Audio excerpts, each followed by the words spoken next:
Welcome back, everybody. Welcome back to the canyon, and we're building. Today we're building. We're on the bench. We are most certainly... What is that? We are most certainly not making it outside today. And while I'm not 100% sure this explicitly qualifies as, and it came from the workbench, this is the workbench. And it is indeed coming from here. We're going to do the Coyote. So this is episode 1. It came from the workbench, volume 18. This is number 18. And it came from the workbench series. And primarily what we're doing here, aside from building a Carisma SCA1E, the Coyote, I've kind of mentally named him Wiley. I know it's kind of on the nose, but even unassembled, we're going with Wiley. A thing I didn't look at when I did the loose unboxing the first time, and I think I did mention we are going to we're going to try. Okay, I don't do this. This is not a thing I do. We won't even open this bag with the plastic bead locks in it. He'll get some, probably, not those. Oh, I put them away somewhere. I've got these, but not in deeps, just standard depth. That's 99% chance that's the wheels he's going to get, and if it's not those, where are they? He's going to get these, the Husters, one or the other. We'll kind of go by how we feel. So he will indeed hit the rocks for the first time on the all-terrain adventure tire. They look fairly small, class 1-y. And that was kind of the goal of this guy from the outset, was to build something that's a little class 1-y. What do these look like here? Yep, these are class 1s. So, this little, is that stapled on there?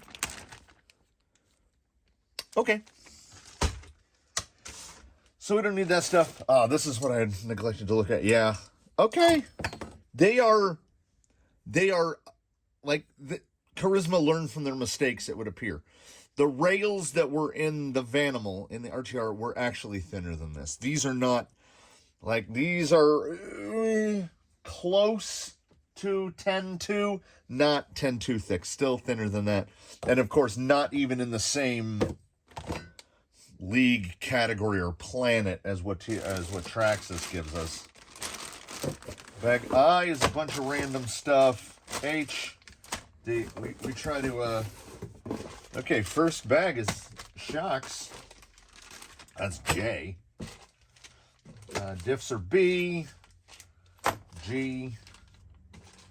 We've got the 4-link skid plate, which we're going to need. There's E, there's C, there's F, and there's the manual. And of course, as per usual, we put the box right behind us over here. As we take things out of the bags, they all go straight into the box. We will not need the body sometime. The body, we're going to paint it with whatever we've got. It's going to be something that's on hand here. My mouth outruns my brain frequently and often. The goal here is a raw builder's kit from Axial at regular price in the United States of America is $239. Carisma SCA1E Coyote 2.1 kit is $249. So this is $10 more, but this is a full roller. Body, wheels, tires, bumpers, all of it, right? So $10 difference. And should be here in bag, is that H? Carisma uses the ATT gearbox.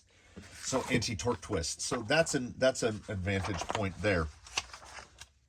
Let us see what we have to do. Oh, wow. The actual assembly begins on page 10 of the manual, and they want us to build shocks first. And like I say, a shock is a shock. If you've seen one built, you've probably seen them all built. Let's see how individual the bags are. I remember remarking upon this on something before. I'm not opposed to this method right here. Most places, it's looking up.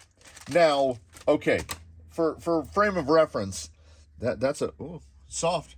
That's a big, soft spring. We're looking at, 17 ID, 19 OD, and they are about 65 millimeters long. That's a pretty big spring. So you're not going to be able to change those out to something else. I do see here, we've got caps that go over the outside, which I like.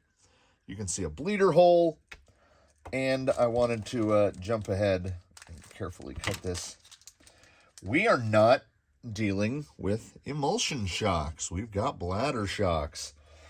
So I feel... okay. I just happened to... I look down here, and when I look down here, this is what I see when I look down over here. I look down over here, and my opinion just... Get your hopes high? Oh, they're already high. Even higher. Let me carefully, without cutting through anything, go down this edge. So here we've got shock shaft, and you might notice an important feature. Yes, Virginia, it is threaded at both ends. Oh, that's a good way to start the day. I tell you what, because then you grab a 4-hole piston here. Now, we do only have one piston choice. And I did not see a bag where they included anything that appeared to be... There's no...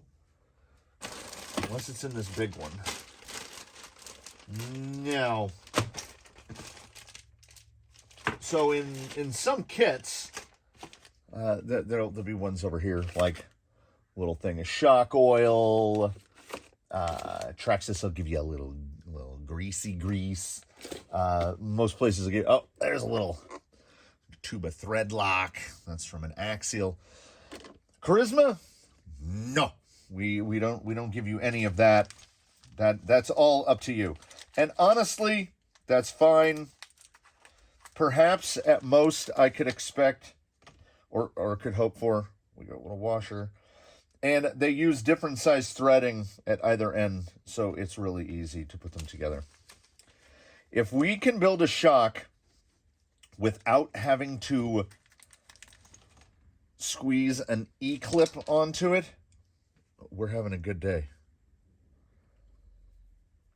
Now, will I have enough hand strength? No, we're not even going to bother. I was going to say, will we have enough hand strength to assemble that without grabbing a wrench? But no. That's a 5 mil.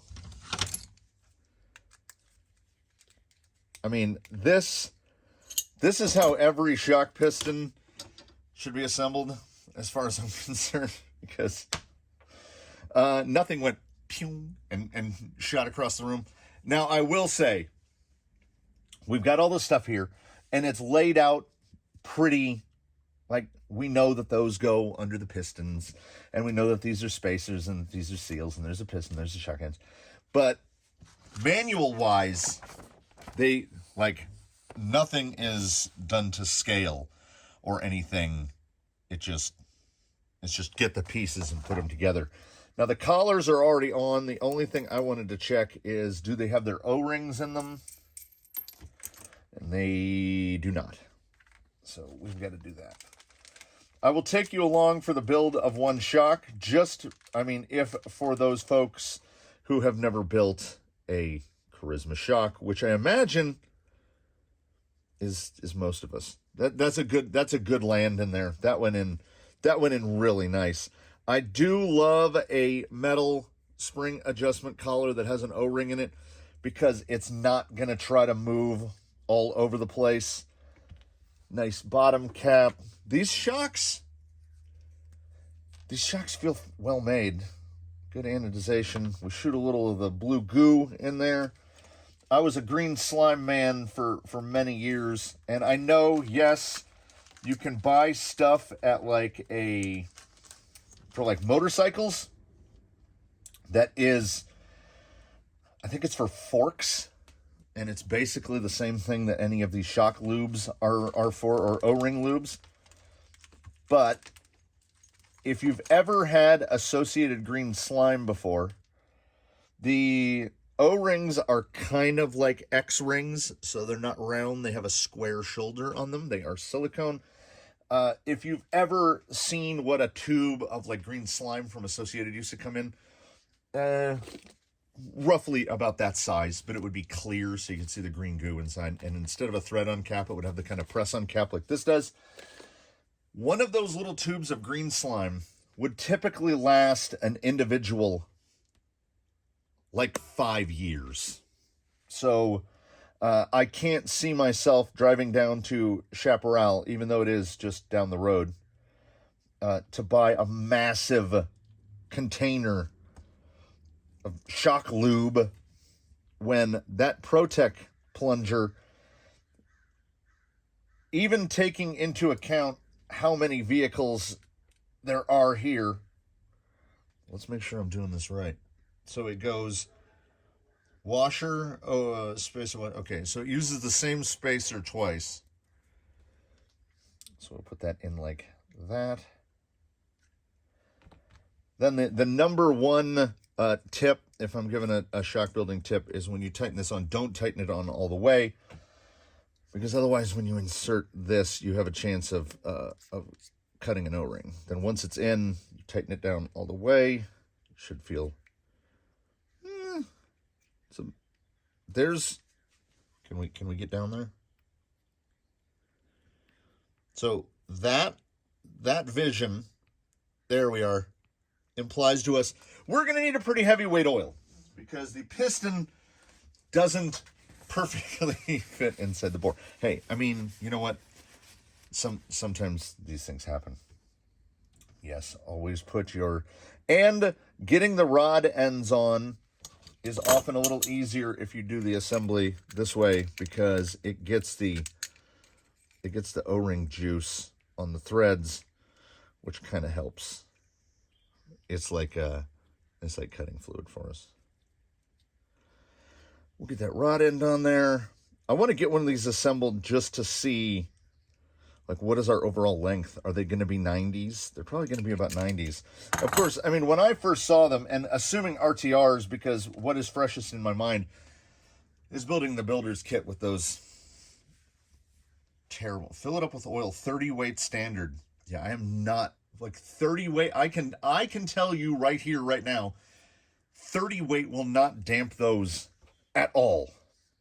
4-hole pistons, I think the hole in the piston is big enough to get the caliper in. It is. Those are 2mm holes. That's enormous. Usually if you're looking at a 4-piston, you're looking at holes with like sub 1mm. Like 3/4 of a millimeter. That's big holes. We've got caps, which are not cut open yet. I just try to bustle through here. We know no top O-ring. No top O-ring because of the bladder. So these should fit in here nicely. Come on, ham hands. There we go. I do like a rotating shock top. So we are going to go... Okay. I was just going to cavalierly state we are going to go with 80 weight, but we've got about that much 80 weight. These are... These are some big bore boys. What have we got? 20,000, 30,000. That looks like water. That looks like water. Oh, okay. Nearly full. I need to replace the cap though. Yeah, these caps, I don't know if it's the silicone or what, but over time, when you tighten these things down, they tend to just split the caps, because I am a little overzealous about tightening them down. So we go midway like we always do. Fill it up about there. Give the pull. Bloop. One big air bubble comes out. I will say that felt really smooth. give it a little bit of a cycle. I don't think I pulled any air into this. There's like 2 air bubbles in there. There he comes. Come on, there we go. We'll go right to about a meniscus level. We want it even with the top, about even with the top, not flowing over. Now the bladder is going to push a bunch over because I didn't really pay attention to how the size of the dome on the bladder.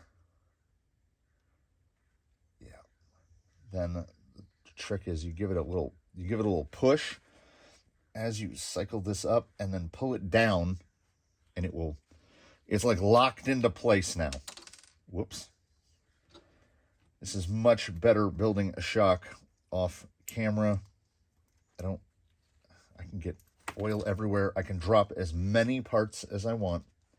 So the material of that of the bladder is pretty firm rubber. You gotta muscle that guy in there a little bit. But once he's in, I will say the only problem I foresee on this is, come on, that slightly undersized piston is slightly undersized. So what we've got is like,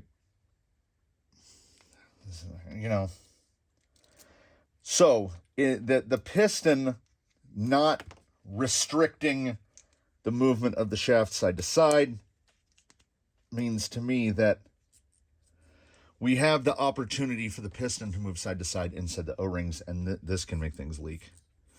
It feels super smooth. I mean, why wouldn't it? The piston is generally not in contact with the sides. It feels good. They look good. If they look good, if like this is massive, like that's usually the look of a shock of something that's going to be taking off some sweet jumps. They are about 98. That's a big shock. So there is an opportunity to lower this, but the amount of oil that I squeezed over the top, and then with how much threading is on here, there's just oil everywhere. So these are the guys that after the first run, they'll just be cake brown because there's so much oil on the outside. Unless I can find my can of, I've got an electrical contacts cleaner and I can spray it on these and get all the oil off. We have certainly wasted enough time building one shock. We're going to do the voila, and then you'll go like this. You'll go, oh, and there'll be 4 shocks. I don't think I can really overstate how much easier it is to build a shock that doesn't have eclipse on it. These are so easy, and they're huge bore, so there's a lot of oil, and I just oiled myself again. The dome, do be aware of the dome on the bladder. It displaces a lot of oil, but with the bleed screw, it's so easy. Like, they were so easy. They're messy, but they're easy. Those are the kind of exchanges we make.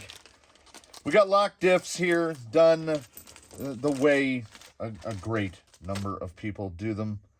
They don't look centered to me. Cast, at least, I would say. We've got the plastic housing with the insert, and I'm not 100% opposed to this because we're using nice big long, I think they're 2x10s for the screws to put into the carriers. So we have very little worry of those ever backing out because we're going into plastic. First driver of the day. And yes, I am on cheap Amazon 1.5s because, yeah, I did it again. This is my 3rd one. I feel like maybe I'm not explicitly to blame for this. Like, I'll take 50% responsibility, but that's square peg round hole. I don't think I should be able to break them that easily, And this time I wasn't doing anything stupid with it. Last time I had the bit inserted like through a rod end and was using it to spin something on and stuff like that. Not crazy about taking side loads, so it broke. I accepted responsibility for that. This one, I put the wrench, I'll call this, I'm putting silicone in everything. Let's call this guy a wrench. He was, I set it on something, right? So it was like this, and it went, ping, gone. Like, didn't fall, it just went, it did that exact motion right there and snapped it. So, what is it? Hard but not strong. When we get into hardened steels, we get into that. You get to a point where you're so hard that you're brittle now. This little guy goes inside here. I remember that because it will try to fall out. Bearing. Surprisingly on these, rubber shielded instead of metal shielded. Generally, companies, I assume they're cheaper, will go with metal shielded for bearings that are never going to see the elements. It is, by today's standards, this is indeed a fairly large ring gear, which is going to give us a little bit bigger of a pumpkin. Wow, this is why you don't buy Amazon. That's gone already.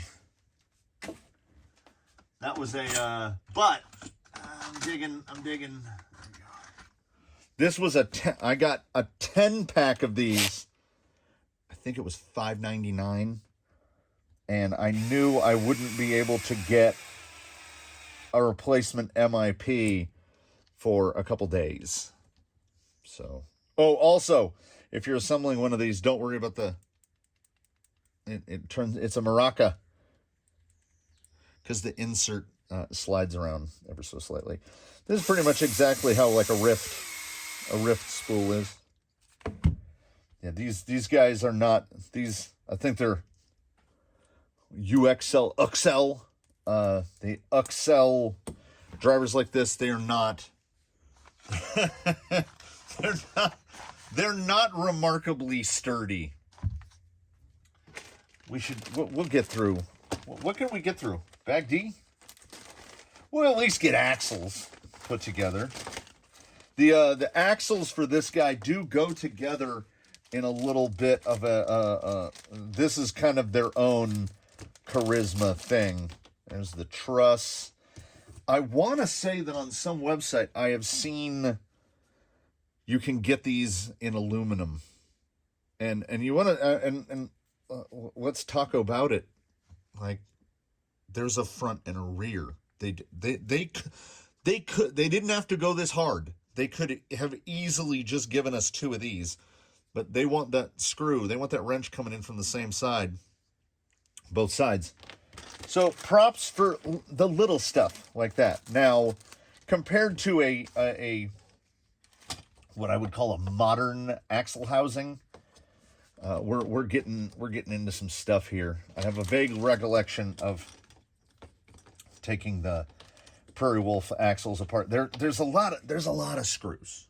There's a lot of screws in these axles because they are built out of so each axle is 5 pieces plus the truss, so is 6 pieces plus the diff plus all the stuff that goes inside. Luckily, we do follow one rule, which is, I just dump everything out, but we don't have a lot of fasteners that are very similar in size. Like, I dumped that bag out, and we've got, like 2x8s, 3x8s. We've got 2 of these little flat boys. So it's just 2x8 and 3x8, and then on this side, we've got big, long ones, and then tiny little, 2x5s, 2x6s. Those are the shafts. Those are the pinions. So I appreciate this. Axial will give you 7 different length fasteners. Not in an axle. I mean a modern axial axle, which is harder to say than one would anticipate, is not going to have a bunch of different sizes of screws in it. Wow, is it just me, or is it rare in these days to see partially threaded? Oh, I'm gonna strip out a couple more of these Axial cheap 1.5s, because I think we're almost exclusively 1.5. Just 4 bearings to deal with. I'm guessing the axle bearings go in when we put the axles in.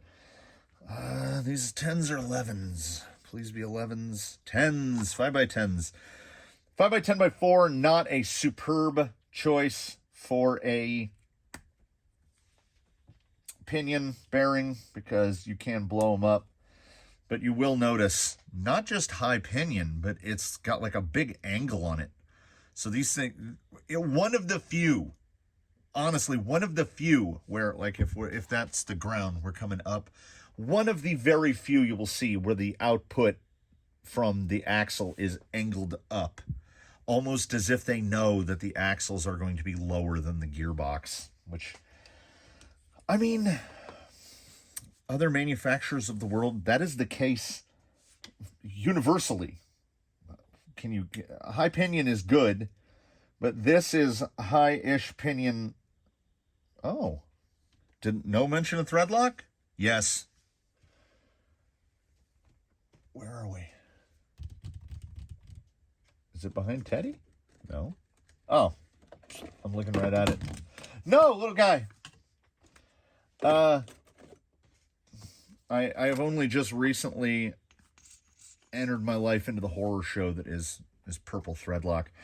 I assume most of you, have gone my whole life using, blue thread lock. That's how thread locks work, right? Unless you're getting into specialty stuff where you've got green and all sorts of different colors.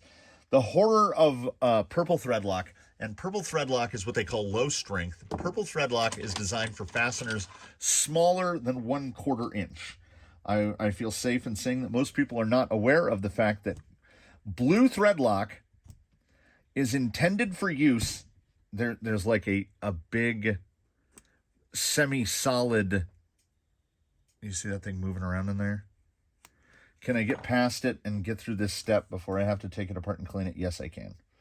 So blue thread lock is for fasteners 1/4 inch and larger, and I am currently trying to conceive of a situation where we, in the hobby that we have chosen, are using a fastener 1/4 inch or larger. Nothing is popping to mind. So we're using blue thread lock, and if you've ever used blue thread lock to assemble something very small, you may have found yourself in a situation where you go to take apart that part that's very small, say like beadlock screws or screws into a differential housing, and you go to take those apart, and they go, nah. Because blue thread lock on a tiny fastener is basically super glue.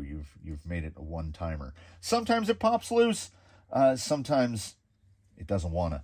So purple is correct, but blue thread lock is like, I've always likened it to about the consistency of milk. It's a little thicker than water, like a milky thickness.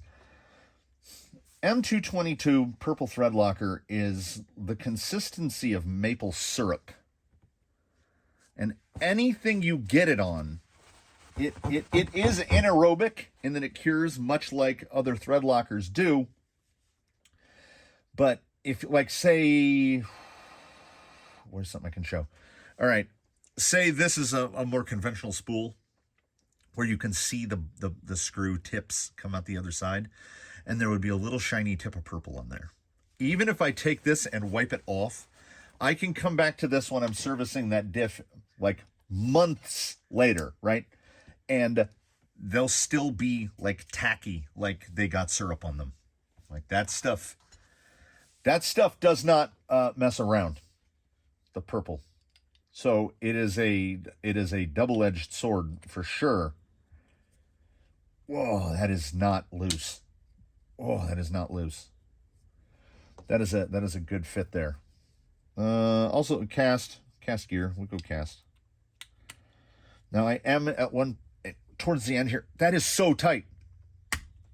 That's how you want it. That is how you want it. At a certain point here, I'm going to get to where I have to pay really close attention because I had mentioned briefly and sort of offhand a moment ago that we've got the ATT gearbox, which means the output shafts rotate in opposite directions. Oh, this was a curiosity that I had. It's just one. There's just one part. We have one part 4 times. So you can't bodge it.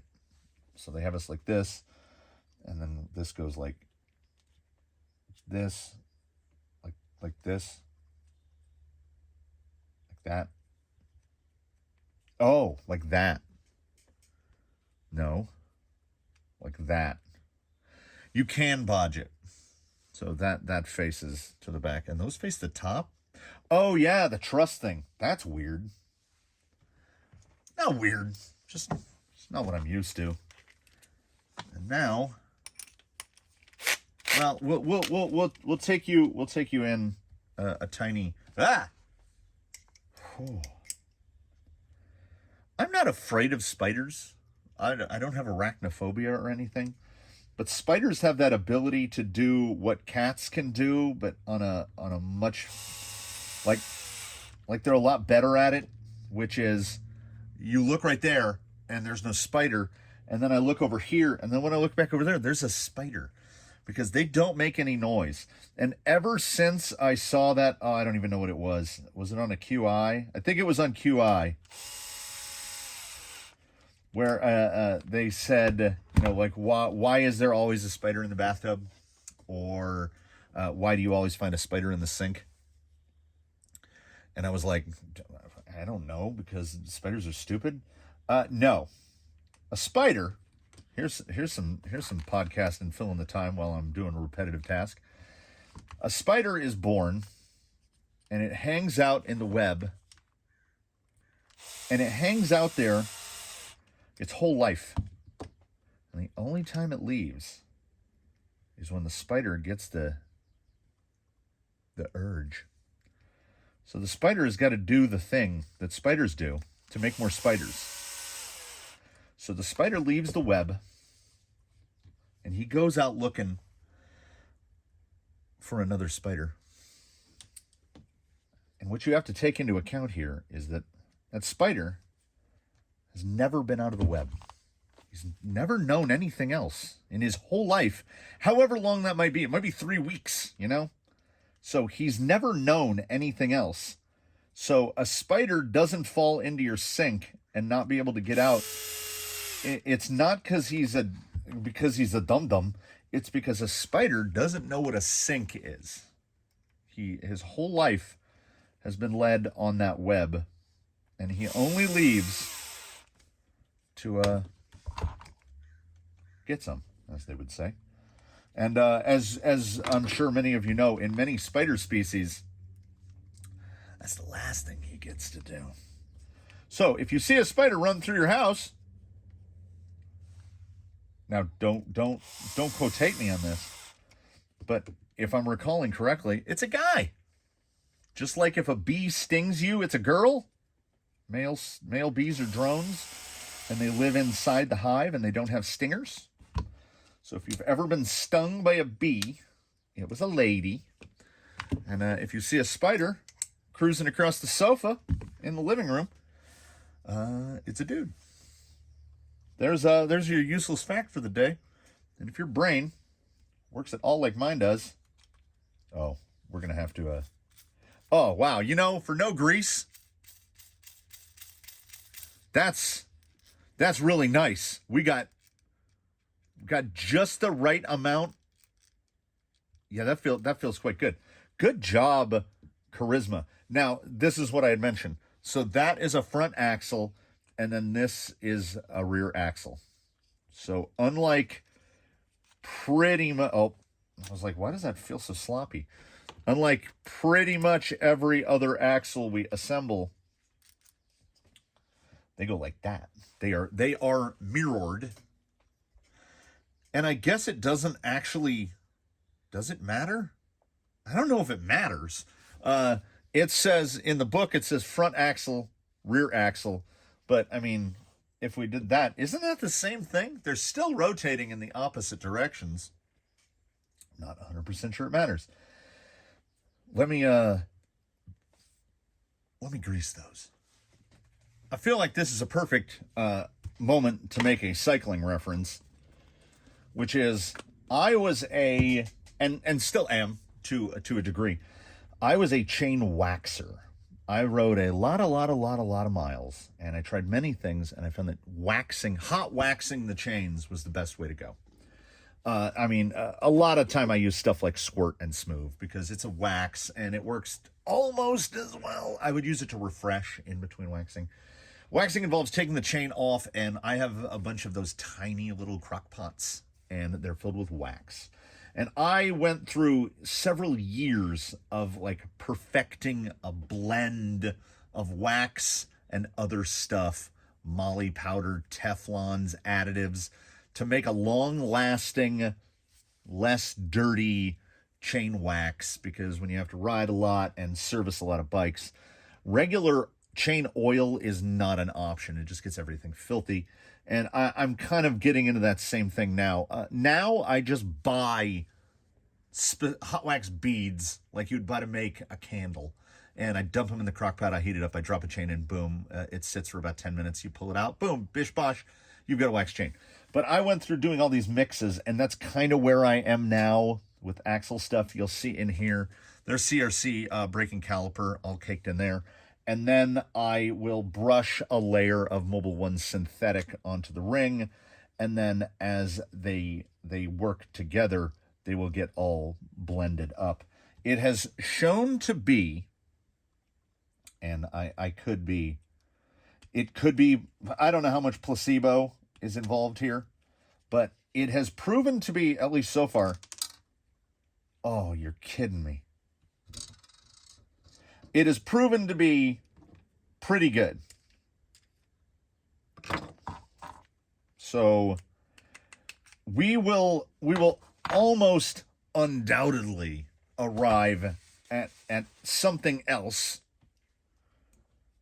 But for the now, when you're assembling this, the non-gear side, keep that side pointed up, because if you tip it down like I just did, there's that little black spacer that's inside the end of the spool. That will fall out, and then you will go, oh no, do not over tighten. Should I be doing this by hand? Everyone nod yes. Yes, I absolutely should. I actually like, as far as axles go, I actually like these axles. They are, at first glance, you would go unnecessarily complicated, and that argument can certainly be made, as I just put, how many screws in are we? Is that just 8? That's 8. But then we'll just finish this one, and then I'll put the other one together. Then you got to put these bad boys in. And I definitely try not to go too tight.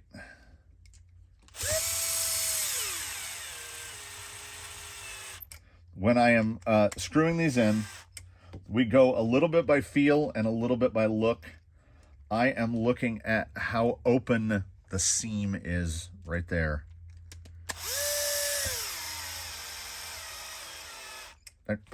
I could feel that one more than I could see it, but it's definitely pulled a little tighter. And I will say, see if I can get it.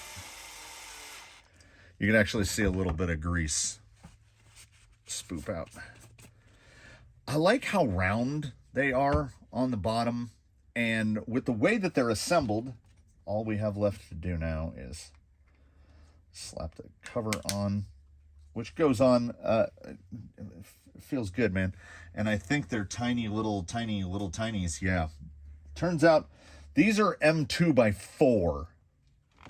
So unless you have a long history of using power drivers in situations where power drivers are probably not recommended, yeah, I would say do this by hand. But it's too late for me now. I'm in too far. Much of this hobby is me being in too far. Why is there a radio for every rig? It's too late now, man. I mean, before the crawlers, oh, I can hear it jiggling around in there.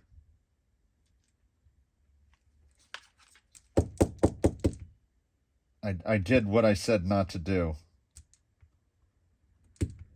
Yeah. Long before the crawlers, there was a radio for every rig. I don't like radio sharing, you know? So that was where we were, and that's where we are. And as I pointed out in a comment, right down here, is it behind me? Right behind me, over here, is a Radiolink RC4GS, which would be the radio for this build. Those radios are $65. It is not uncommon to spend more than that on a servo, regardless of what power plant you're putting in it. Unless it's a 1080 and the cheapest Amazon motor you're going to find, you're going to spend more on your power plant than you are on your radio. The radio is, you're certainly going to spend more on wheels and tires or tires and foams, unless you're putting, Canyon trails on it. But anyway, like it's one of the smaller costs in a build. So I don't see any need not to put a new radio in every build. Here's what we're going to do. I'm going to put that together. We're going to do bag D, and then we'll call this number 1. It occurs to me now that it will be bags D and E that we close with, because D is the front axle and E is the rear axle. And while I was mounting the truss, I remembered that that's how you do servo and axle for a Carisma. You get yourself a little piece of Kydex. You just use the truss while it's off, drill 4 holes through it, find some servo mounts that you've got just thrown in there in the bin somewhere, and you throw a servo on it. Now, the 45 kg has got a really big case. Like, the nose on it is really long. So we might change this to an Amazon Blue case just to pull the servo back. You don't want it hanging over the links too much, but we're pretty good. And it will most likely be battery on servo on axle, as why not? Because there's going to be a bunch of this. And now, just by the inclusion of that, by going to that and not chassis mounted steering, there's going to be a whole bunch of stuff that we don't use now. So we'll get to that. We'll get to that both sooner and later, like the steering drag link. Oh, I need to dig in a bin real quick. So the one other Carisma in the Canyon fleet, the Vanimal, had the upgraded steering knuckles with the alloy and the carbon fiber, which is, as you'll see, are pretty different from the stock one. And the stock ones, they stick out so far. I also have one, and the reason that they are not on the Vanimal is I snapped one of these. I snapped it right there where it's at the ball. Now, I did find them online, so I've ordered one so we can get the Vanimal back. He's on Red Cat Universals right now. We can get him back on his CVDs. I will do everything in my power to assemble one of these CVDs, but the method that they are assembled is... It's a little bit old school. So you've got your end, and then you see the big groove in it, right?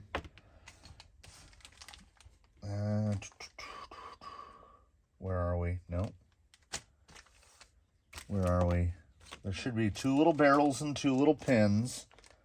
Okay, there's the barrels. So we need one of those. Pretty typical stuff. We need a drive shaft. I like that the upgraded knuckles, they use all the same bearings and everything. So we put a barrel in there. then we've got a pin, and the question is, which pin is it? I can tell you real quick. It's the long one. It's the long one for sure. Then you gotta get. Oh, I didn't see the Coyote either. You get that guy in there, and then as you saw, that pin, the pin's great desire in life is to escape. Does not want to be contained. So we get that through like that, and then we've got to find. There they are. I mean, this is functional. I like that a lot of other places they use the bearing to retain it. Instead, like it actually inserts inside the bearing, because we've got to, you got to get this up over the lip. And yeah, we're gonna, it comes out looking like that. You've got to get that thing pressed up over the shoulder. So I'll see you in a minute.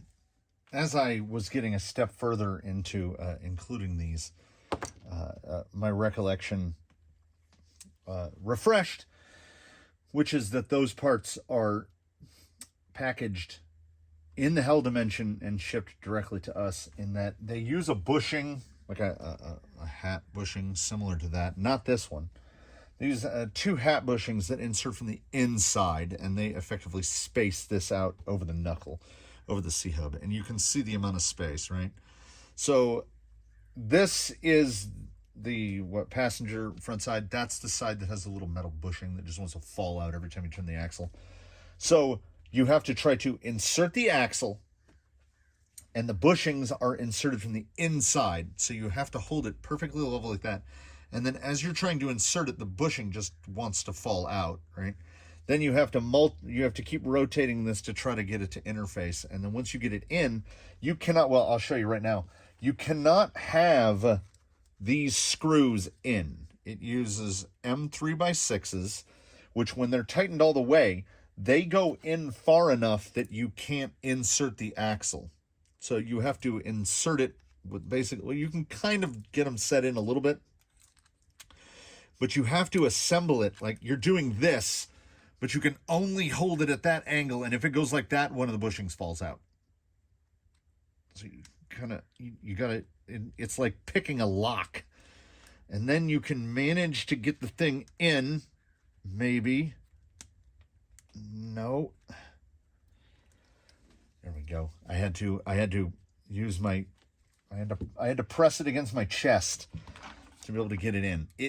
And honestly, when you're inserting that universal shaft in there, CVD, what have you, it genuinely does not feel like it's going to go. Like it feels like you're going to break it. And then all of a sudden it pops into place. And I do remember why we go to this. I will be able to show you in just a second. Once we have a couple more screws in so the thing doesn't fall apart. Which is, and now I'm wondering by looking at it, if snipping off the travel stops might not just be a similar option. But we go to that upgrade. It's made by Carisma. Because, I mean, look how far those, I mean, they're really out in front of the axle. Because it uses just this rigid plastic guy like this. It's not very sexy. But it does, I mean, we should be sticking closer to the OE here. At least for this build. And it's got these little guys. These are the guys that go on the ends of the steering links. And yeah, they're threaded on the inside, which is one of the only times I've ever seen these. But we're not going to get to that because we're not going to bother to put this. It all screws together from the bottom, and the drag link attaches. But we are going to, or maybe not. I don't know, that drag link might get pretty close. We will just make sure to keep all of the pieces together so that we don't lose the pieces. And I did take one, you'll have to forgive me, good old plastic hexes, much like everybody else does. But they're big they're big, beefy boys.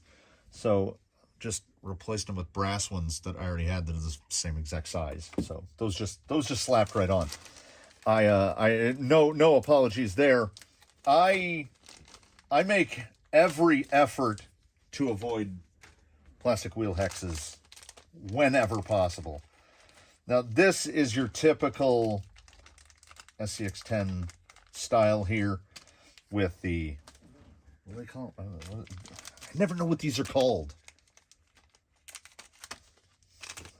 Deletes? Lockouts. Lockout. Does that sound right? Lockouts? Does that sound right? Two little tiny bibby shims. We'll just keep cutting until we get the shims out. They do not want to come out. Come on, little guys. There we go. So a rear axle is significantly more easy. I just need to know where the shims go. They call it a washer. A washer. Same thing, 4x6s. What do they want the bearings in? We're skimped. We're a little skimped on bearings, I must say. So that's where the shim goes. So shim, bearing, insert it into the lockout. Do the same rotating magic. And like you get to right there, and you're like, it's not going to go. And then, yeah. And then it does. Uh-oh. I heard it. Now, I have learned. I can learn. I don't know if I can be taught, but I can learn. We get the pieces on. We put it in the lockout. Once you've got one side in, you can, sometimes you can get this to work. Put the spacer on here. And then we kind of, okay, and rotate, and then rotate. It really does feel like picking a lock. Like, it doesn't go, and then it goes. And the same thing with the screws. They penetrate well through into the housing.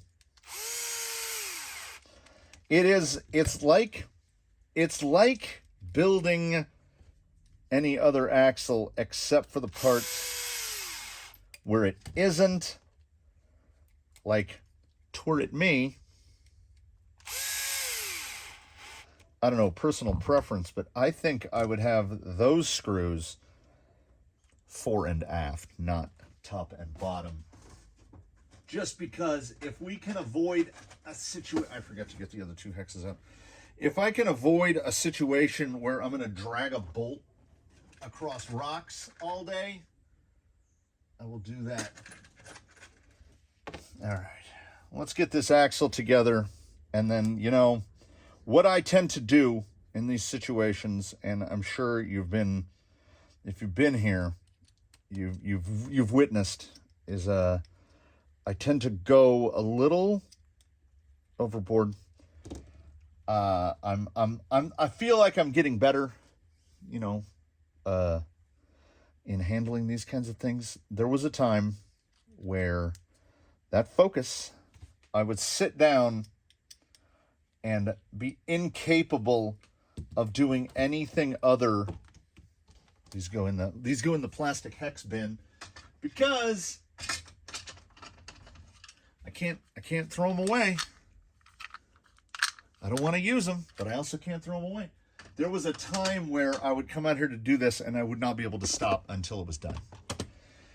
So what is nice, what helps me a lot, and I will say here in the closing of this installment of episode 1, Carisma does not hold your hand. There's nothing extra.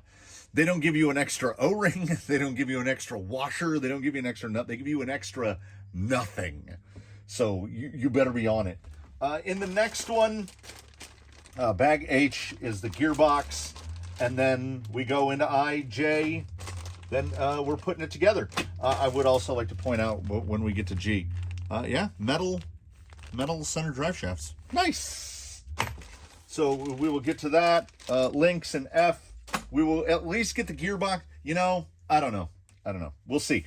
We'll see how well I can condense my thoughts in that one. We kind of ran a bit long to build a pair of axles and put 4 shocks together, but I'm feeling good so far. You can see the points where cost-cutting measures were taken, but most of it I'm okay with. Like, there are 6 bearings in this axle. 2 holding the pinion, 2 holding the ring, and 1 at either end. Would I like 1 more on each end? Probably. And in this guy, we've got 2, 4, 6, we've got 8. So that's about right. We're already converted to servo and axle. The axles go together nicely, if in a convoluted fashion. I do like high-angled pinion. I have absolutely no problem with that. They feel appropriately smooth. Yeah, we're going to get a guy. Wiley is coming along. And yeah. I should have thought better of it. We want to try to build it. Forget the hexes. What's the difference brass and plastic? We want to try to stick as close to what they tell us to do in here as possible. Just like I say, no plastic wheels. I don't do plastic wheels, and I don't like plastic hexes. There's certain parts I don't like plastic. But we are going to stick as close to this and no CMS, because I'm going to leaf ahead here so we'll know what's coming in the next one. Is this thing, like, if this is it going to be 4-link with chassis mount? Because I don't see a spot for a pinhard bar. Man, I'm really far up here. Front lower, front upper, front lower. Yeah, it's 4-link with CMS.